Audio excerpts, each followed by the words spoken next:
em mim é a primeira pessoa, este é a terceira pessoa, é o meu corpo.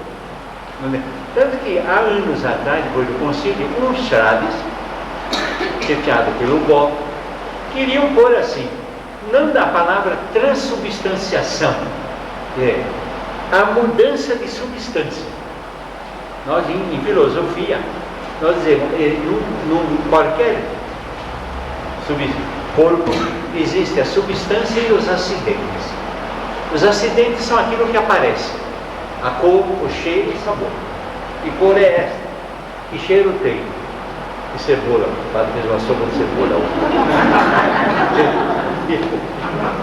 Sabor, não experimentou. Entendeu? Isso chama-se acidente. A essência é o que está escrito lá dentro. Isso daí. Eu não vejo agora.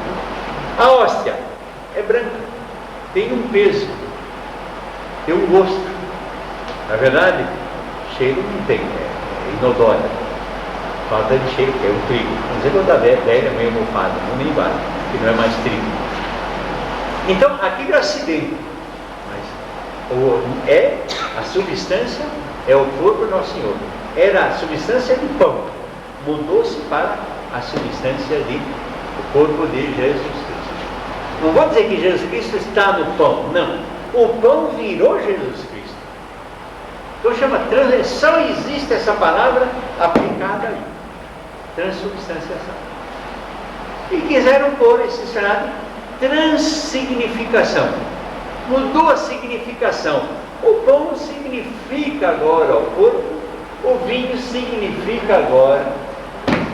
O Papa imediatamente escreveu uma encíclica, chamava Mysterium Fidei, Paulo VI, usando terminante, como no primeiro volume, a introdução do Missal, que é o livro para a missa.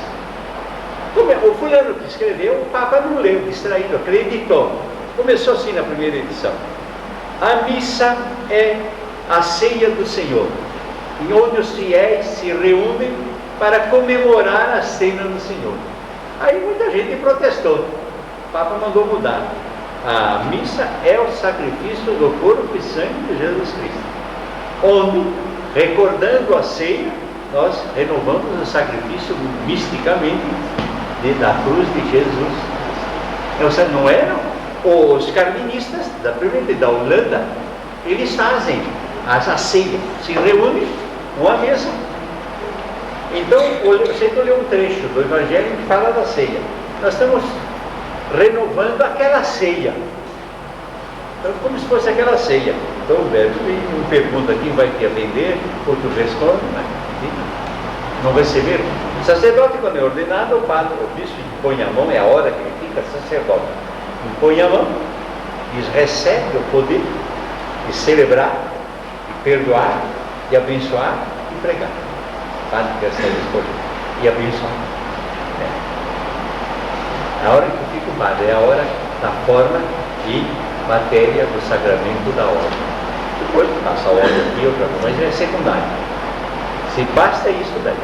Tanto que na Rússia não havia um outro padre, não tem mais bispo, estava morrendo. Tinha alguns que queriam ser padre. Mas quem entrava na Rússia? Então, numa embaixada italiana, foi um capelão. Podia ter na embaixada o capelão dos italianos. O Papa soube, chamou o capelão e o sagrou bispo. Sim, no escritório. Você fica bispo. Você pode agora ordenar sacerdote. Começar a ir visitar o italiano lá, saber como era a Itália, e avisar, fazer um sinal.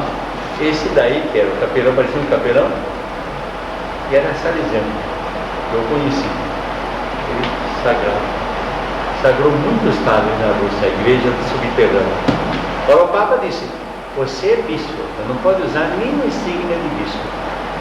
E eu dou o poder de bispo para você, a jurisdição, só para a Rússia, e não mais. Você não pode usar para mais nada. Você não pode ordenar ninguém, o Papa é o chefe. Está lá, morando num colégio lá perto de Turim, já de certa idade. Ele, visitando, ele contou. Então eu nem brincava assim. Um bispo assim, tem nada. Em todo caso, quando eu vou dormir, eu ponho um pijama vermelho. Eu brincar de altar. Mas, gente, então era. Porque na hora de fazer isto em minha memória, colocou quem pode fazer o que? O sacrifício, imitando Arão. Só Arão que podia fazer e os seus filhos. A tribo de Levi, que era o sacerdote. Sacrifício entre os pagãos. Aqui, título de curiosidade. Em geral, fizeram sacrifício no centro da sua liturgia. Sacrifícios humanos parecem remontar à mais alta antiguidade e perpetuaram-se durante séculos na maior parte dos povos antigos. Mesmo em Roma e na Grécia se tornaram raros, não se deixaram nunca de ser praticados. Antes da batalha de Salamina, os persas queriam invadir a Grécia, Temístocles, segundo conta Plutarco, sacrificou a Baco, era o deus do vinho, 3 prisioneiros persas. Entre os romanos recordemos a coragem de Curso e dos 3 décios, consagrando-se eles próprios aos deuses infernais da sua pátria. Nós vamos nos oferecer aos deuses infernais. E os 4 atacaram um exército. Foram líquidos, mas se entregaram o quê? Eu falei dos astecas, etc. Quando eu estava na Itália, eu nunca tinha visto uma tribo do Paraguai. É horroroso. O homem, lá conta, era padrinho quando nasce a criança. Quem ajuda a lavar a criança torna-se padrinho.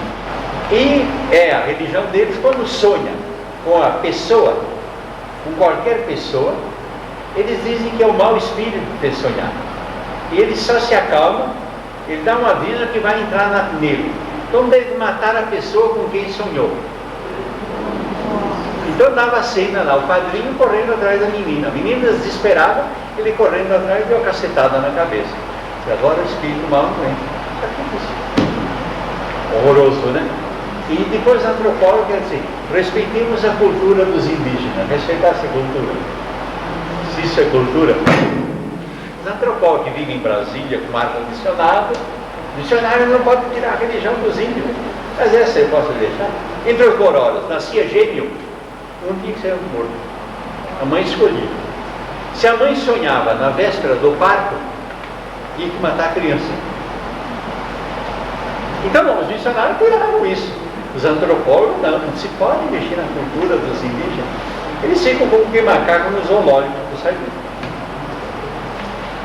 O que fazer? Os animais, sobretudo os que vivem em contato com o homem, eram as vítimas mais regularmente oferecidas aos deuses.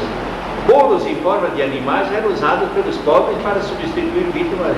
Eu não podia oferecer um boi. Então eu fazia um bolo com forma de boi, mais ou menos. Os deuses aceitavam, naturalmente, dizer alguma coisinha não muito agradável. Quanto ao sacrifício não sanguinolento, consistiam quase sempre na oração de cereais, frutas, leite, azeite e vinho. Também eles os pagãos. Então o sacrifício é algo que a natureza humana percebe que deve existir entre todos os povos. Então não vamos admirar. Agora, entre certas religiões, seitas protestantes, não tem sacrifício nenhum. É um sermãozinho. Todos os povos têm. Até o mais rude, até o mais intelectualizado. Alguma dúvida sobre o sacrifício? É um sacrifício escutar eu falar, mas não faz. Errei até por escutar a mim falar, não escutar eu. Tocando o verbo. Ontem eu assisti um filme na televisão. Depois eu apertava, precisava desenrolar o videocassete. Não era videocassete. Chamei, não poderia, chamei o Tarcísio veio. Mas aqui não tem nenhum rolo. Aí eu me lembrei, assisti o filme na televisão, não, é ruim, sabe? Não mesmo confessar comigo, eu começo a cantar lá outras coisas, não falo nada. Aí está no fim mesmo, não adianta.